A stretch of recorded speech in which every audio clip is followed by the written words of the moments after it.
दोस्तों, प्रदेश में नई सरकार बनने के बाद प्रदेश के सहायक शिक्षक साथियों के साथ साथ स्वास्थ्य कर्मियों और लिपिक कर्मियों के साथ साथ पुलिस और वन कर्मियों के द्वारा अपने अपने वेतन विसंगति से जुड़ी जानकारी चाह रहे थे, जिसको लेकर उन विभागों के कर्मचारियों के द्वारा लगातार कमेंट आ रहे थे। इसलिए दोस्तों, इस वीडियो के अंदर हम प्रदेश के सहायक शिक्षक, लिपिक, स्वास्थ्य कर्मियों और पुलिस कर्मचारियों के साथ साथ वन कर्मियों के वेतन विसंगति से जुड़ी कई महत्वपूर्ण खबरों के बारे में बात करेंगे। इसलिए दोस्तों, वेतन विसंगति से जुड़ी इस महत्वपूर्ण टॉपिक को आप अच्छे से समझने के लिए वीडियो को आप अंत तक जरूर देखिए। नमस्कार दोस्तों, मैं हूं आपका दोस्त लोकेश साहू और आप देख रहे हैं लोकेश छत्तीसगढ़िया यूट्यूब चैनल। आप सभी साथियों का हमारे इस चैनल पर बहुत बहुत स्वागत है। दोस्तों, सबसे पहले हम प्रदेश के सहायक शिक्षकों के वेतन विसंगति से जुड़ी अपडेट की बात कर लेते हैं। तो देखिए साथियों,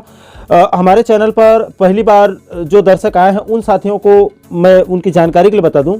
दोस्तों, वेतन विसंगति के मुद्दे पर प्रदेश के सहायक शिक्षक पिछले 5 सालों से यानी कि 2018 से लड़ाई लड़ते हुए आ रहे हैं, जिसको लेकर कई बार आंदोलन भी हो चुके हैं, लेकिन अभी तक उनकी समस्या का कोई निदान नहीं हो पाया है।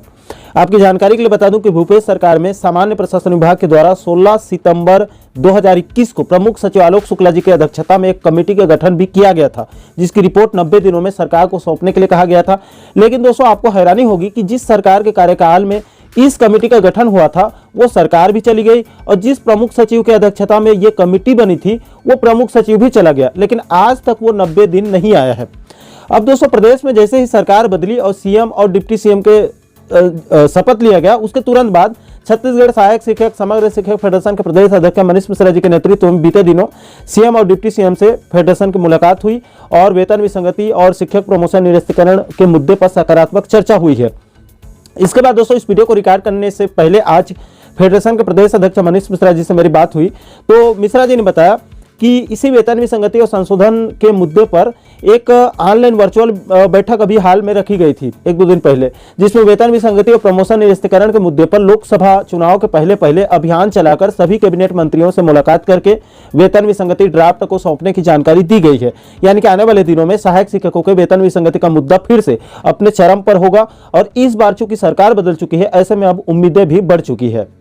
इसके बाद दोस्तों आगे बढ़ते हैं और शिक्षा विभाग के बाद अब हम स्वास्थ्य विभाग के कर्मचारियों के वेतन में संगति से जुड़ी मुद्दे की बात कर लेते हैं। तो दोस्तों, सबसे पहले आपकी जानकारी के लिए बता दूं कि चुनाव के ठीक पहले छत्तीसगढ़ हेल्थ फेडरेशन के नेतृत्व में कई सारे संगठन उसमें एक साथ सम्मिलित होकर प्रदेश के स्वास्थ्य कर्मियों के वेतन विसंगति सहित 5 सूत्रीय मुद्दों को लेकर एक लंबा आंदोलन चलाया गया था। लेकिन दोस्तों, इनकी भी वेतन विसंगति की मांग जस की तस रही और उधर सरकार चली गई और सत्ता परिवर्तन हो गया। अब दोस्तों, इस मुद्दे को लेकर आज छत्तीसगढ़ हेल्थ फेडरेशन के प्रांतीय संयोजक टार्जन गुप्ता जी से मेरी बात हुई, तो उन्होंने जानकारी दी कि नई सरकार बनने के बाद छत्तीसगढ़ हेल्थ फेडरेशन के पदाधिकारियों ने सीएम विष्णुदेव साय जी के साथ साथ डिप्टी सीएम अरुण साहू जी के साथ साथ पूर्व सीएम डॉक्टर रमन सिंह जी और विधायक ओपी चौधरी जी और विधायक अनूप शर्मा जी के साथ साथ बीजेपी का और कई विधायकों से मुलाकात करके बधाई संदेश दिया गया और स्वास्थ्य कर्मियों के वेतन विसंगति सहित अन्य मुद्दों को उनके समक्ष रखा गया, जिसमें सीएम साय जी के द्वारा आश्वस्त किया गया है कि कैबिनेट मंत्रियों को विभागों की जिम्मेदारी देने के साथ आपके मुद्दों पर गंभीरता पूर्वक विचार किया जाएगा। इसके बाद दोस्तों, हम आगे बढ़ते हैं तीसरे नंबर पर प्रदेश के लिपिक कर्मियों के वेतन विसंगति से जुड़ी इस समय की लेटेस्ट अपडेट की बात कर लेते हैं। तो दोस्तों, इस वीडियो को रिकॉर्ड करने से पहले छत्तीसगढ़ प्रदेश लिपिक वर्गीय शासकीय कर्मचारी संघ के प्रदेश अध्यक्ष रोहित तिवारी जी से मेरी बात हुई, तो उन्होंने जानकारी दी कि नई सरकार बनने के बाद सीएम साय को बधाई संदेश देने और लिपिकों के वेतन विसंगति की समस्या के संबंध में प्रदेश अध्यक्ष रोहित तिवारी जी ने सीएम से मुलाकात करके उनको लिपिकों के वेतन विसंगति की समस्या से अवगत कराया गया, जिसपे सीएम ने कैबिनेट विस्तार के बाद भरोसा दिया है। इसके बाद दोस्तों, चौथे नंबर पर प्रदेश के पुलिस कर्मियों के वेतन विसंगति की बात करें तो देखिए दोस्तों, लंबे समय से पुलिस आरक्षकों के द्वारा वेतन विसंगति को दूर करने की मांग वो लोग कर रहे हैं। हालांकि दोस्तों, पुलिस कर्मियों को आंदोलन करने की या फिर धरना प्रदर्शन करने और संगठन वगैरह बनाने की अनुमति नहीं होती है। जिस प्रकार से बाकी विभागों के कर्मचारियों को लोकतांत्रिक अधिकार दिए जाते हैं, पुलिस कर्मियों के लिए थोड़ा सा ज्यादा बंधन होता है। उनके लिए वो अपनी मांगों को खुलकर और मजबूती के साथ सरकार के सामने नहीं रख सकते हैं, इसलिए उनके संबंध में, उनके समस्याओं के संबंध में कोई भी जानकारी समय पर नहीं मिल पाती है। लेकिन प्रिंट मीडिया की खबर के माने तो प्रदेश के पुलिस कर्मियों के द्वारा लंबे समय से 1900 ग्रेड पे को बढ़ाकर 2800 ग्रेड पे करने की लगातार मांग वो लोग कर रहे हैं। लेकिन भूपेश सरकार के द्वारा पुलिस कर्मियों के इस वेतन विसंगति की मांग को तो पूरा नहीं किया गया, लेकिन अब नई सरकार से पुलिस कर्मियों की उम्मीदें बढ़ चुकी है। इसलिए इस वीडियो के माध्यम से सरकार के लोगों से निवेदन है कि कृपया करके पुलिस कर्मियों के मुद्दों को सरकार तक जरूर पहुंचाएं, क्योंकि इन बेचारों को अन्य कर्मचारियों के समान न ही अन्य सुविधा सही से मिल पाता है और न ही अपनी आवाज़ को उठाने की इनको आज़ादी मिलती है। इसलिए सरकार को पुलिस कर्मियों के वेतन विसंगति के मुद्दे पर भी आगामी कैबिनेट में, जैसे आने वाले दिनों में कैबिनेट बैठक होगी, तो उस पर गंभीरतापूर्वक विचार करनी चाहिए।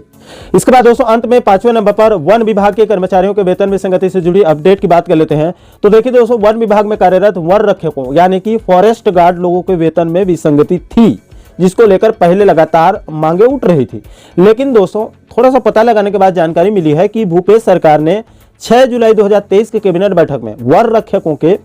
वेतन विसंगति को बहुत हद तक दूर कर दिया है। दोस्तों 6 जुलाई 2023 के कैबिनेट बैठक के इस बिंदु पर यहां पर आप देख सकते हैं, साफ साफ लिखा गया है कि वन विभाग में विभागीय सेटअप स्वीकृति दिनांक 26 मार्च 2023 के बाद से नियुक्त किए गए समस्त वन रक्षकों का वेतनमान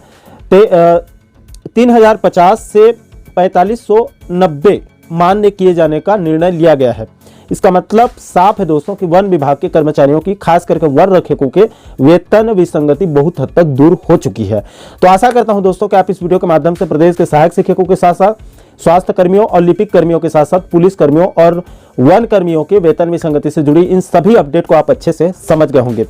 दोस्तों इस पूरे मामले को लेकर आप लोगों की क्या राय है? नई सरकार से आप लोगों को कितना उम्मीद है? क्या विष्णु सरकार इन विभागों के वेतन विसंगति को दूर करने के लिए कोई ठोस निर्णय ले पाएगी अथवा नहीं? इस विषय पर आप क्या सोचते हैं? आपकी क्या राय है? आप लोग नीचे कमेंट सेक्शन में अपनी प्रतिक्रिया जरूर दीजिएगा। और दोस्तों साथ ही साथ आप ये भी बताइएगा कि इन सभी विभागों के अलावा और कोई विभाग में तो वेतन विसंगति की समस्या नहीं है,